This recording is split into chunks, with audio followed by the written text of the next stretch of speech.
Okay, we're on to Creeley. I got this book, Selected Poems by Creeley. Robert White Creeley. He died about 20 years ago. He was an American poet, author of more than 60 books. He's kind of like a sharp cat. He's usually associated with the Black Mountain poets, and then a little. He's kind of like, if he's a beat, he's kind of like out there. He was close with Charles Olson, who I mentioned in my book, The Analog Body, and Robert Duncan, who I like, Allen Ginsberg, John Wieners and Ed Dorn. He served as the Samuel P. Capen Professor of Poetry, Humanities at Buffalo.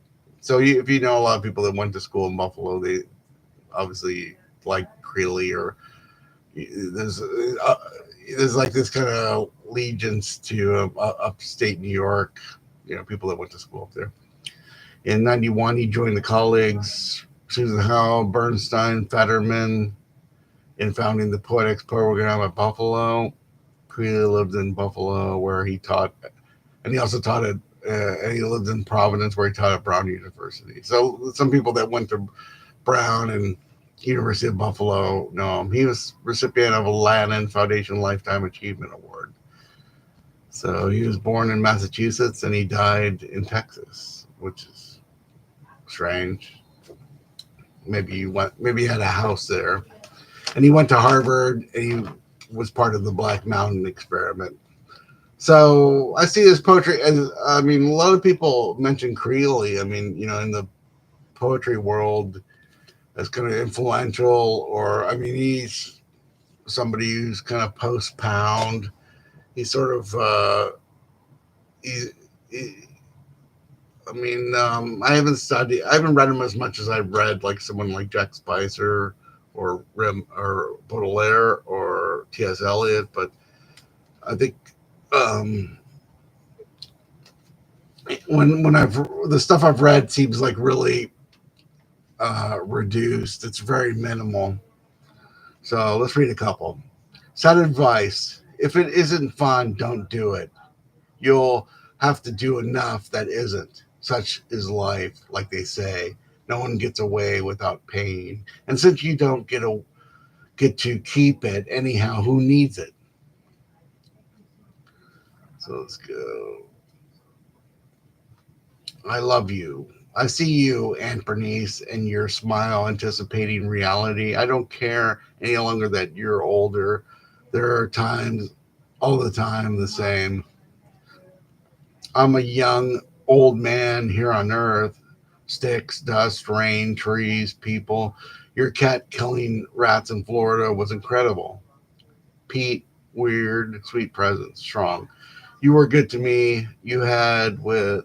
Uh, you had wit, value beyond all other humans poss- possibility, value beyond all other human possibility. You could smile at kids, the old cat, the old cars, your house in NH was lovely.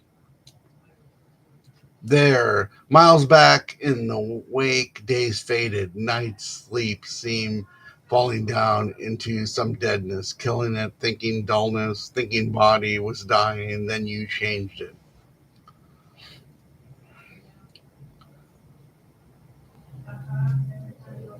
Some, a picture, a little house with small windows, a gentle fall of the ground to a small stream.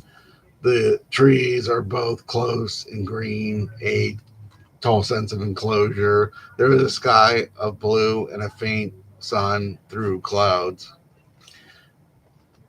Yeah, he's famous for, like, sometimes the sentence goes to the next paragraph, and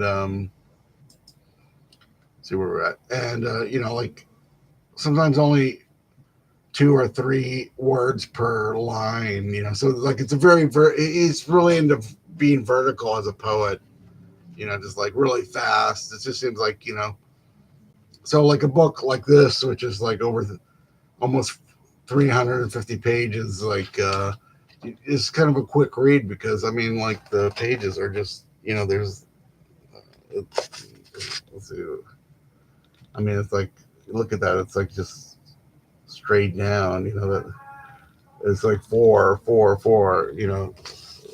Mostly 4 words on a line is a lot for him. So let's see what.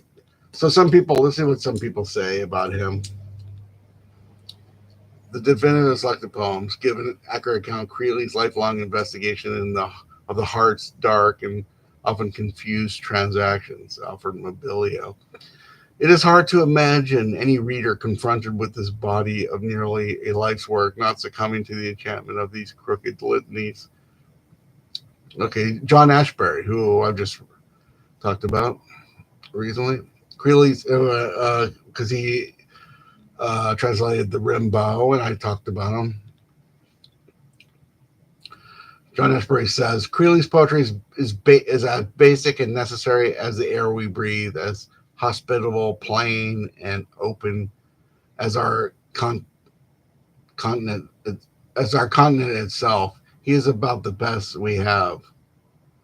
William Carlos Williams, the subtlest feeling for the measure that I encounter anywhere except in the verses of Ezra Pound. So he kind of seems to come out of William Carlos Williams in a way. Some like the Red Wheelbarrow type poetry.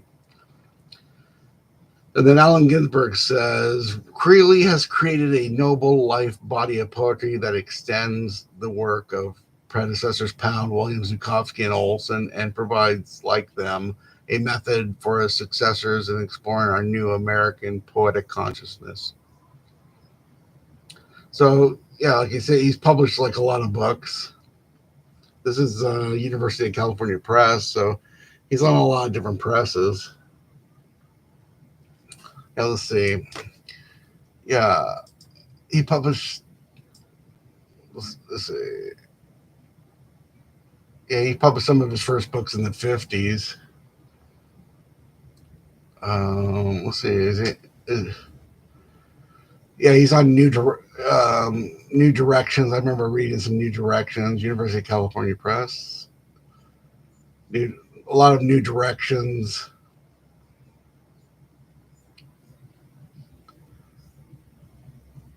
Yeah, so probably look up New Directions. There's a Grove Press book. University. So University presses. So maybe some London. Yeah, I guess Black Sparrow published a few of his books, and in the early 70s, and then New Directions kind of took up the mantle for a while. So he's like somebody I wish I read more. I mean, if anybody wants to let me give me a Creeley book, but I don't want to be too. I'm not. I mean, only occasionally I have that like vertical line, which is like I think more of Creeley and William Carlos Williams. But I'll try anything. Okay, thanks for listening. I don't know if anyone cares about Creeley. I'm still going to get to some like big novels, classic literature, but I'm just going to get into some short poetry books real quick. So, okay, thank you for listening.